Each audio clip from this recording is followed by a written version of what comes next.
بسم اللہ الرحمن الرحیم۔ موت لذتوں کو توڑ دیتی ہے۔ اللہ رب العزت کا ارشاد ہے۔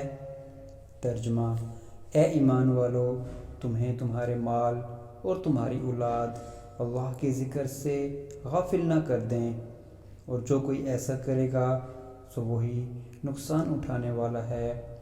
اور اس میں سے خرچ کرو جو ہم نے تمہیں روزی دی ہے، اس سے پہلے کہ کسی کو تم میں سے موت آ جائے تو کہے، اے میرے رب، تو نے مجھے تھوڑی مدت کے لیے ڈھیل کیوں نہ دی کہ میں خیرات کرتا اور نیک لوگوں میں سے ہو جاتا۔ اور اللہ کسی نفس کو ہرگز مہلت نہ دے گا جب اس کی اجل یعنی موت آ جائے گی، اور اللہ اس سے باخبر ہے جو تم کرتے ہو۔ امام ترمذی نے حضور صلی اللہ علیہ وسلم کا ارشاد نقل کیا ہے، لذتوں کو توڑنے والی چیز یعنی موت کو کثرت سے یاد کیا کرو۔ صحیحین میں حضرت عبداللہ بن عمر رضی اللہ تعالی عنہ کے حوالہ سے حضور صلی اللہ علیہ وسلم کا یہ ارشاد گرامی منقول ہے، کسی مسلمان شخص کے لیے جائز نہیں جبکہ اس کے پاس کوئی وصیت کے لائق چیز موجود ہو کہ وہ 2 راتیں اس کے پاس رہے، مگر یہ کہ اس کی وصیت لکھی ہوئی اس کے پاس موجود ہو۔ مسلم کی روایت میں 3 راتیں گزرنے کا ذکر ہے۔ حضرت عبداللہ بن عمر رضی اللہ تعالیٰ عنہ فرماتے ہیں کہ میں نے رسول اللہ صلی اللہ علیہ وسلم کا یہ ارشاد سنا ہے کہ مجھ پر کوئی رات ایسی نہیں گزری جس میں میرے پاس وصیت نامہ موجود نہ ہو۔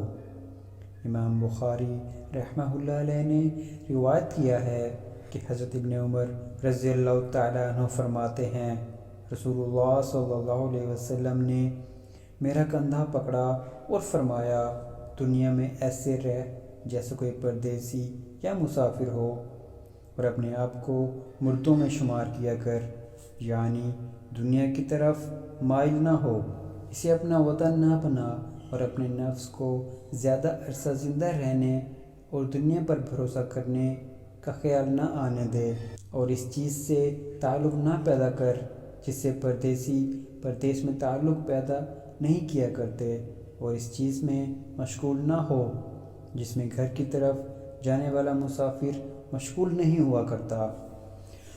حضرت ابن عمر رضی اللہ تعالیٰ عنہ فرمایا کرتے تھے، جب تو شام کرے تو صبح کا انتظار نہ کر، اور جب صبح کرے تو شام کا انتظار نہ کر، اور صحت کو بیماری سے پہلے اور زندگی کو موت سے پہلے غنیمت جان۔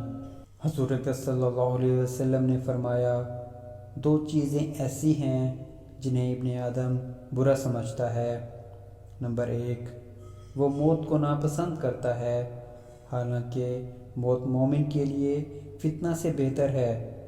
نمبر 2، وہ قلت مال کو ناپسند کرتا ہے، حالانکہ مال کی کمی حساب کو آسان کرنے والی ہے۔ حاتم اسام رحمہ اللہ علیہ فرماتے ہیں، ہر چیز کی ایک زینت ہوا کرتی ہے، اور بندوں کی زینت اللہ کا خوف ہے، اور خوف کی علامت امید کا کم ہونا ہے۔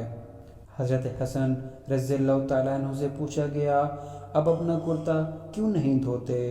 فرمایا، موت اس سے بھی زیادہ جلدی آنے والی ہے۔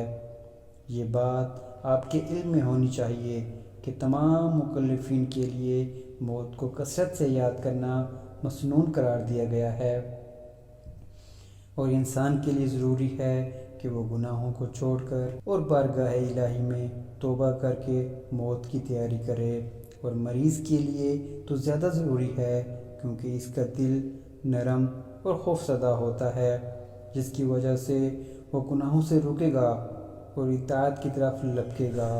سبحان اللہ۔ اللہ پاک ہم سب کو عمل کی توفیق عطا فرمائے، آمین ثم آمین۔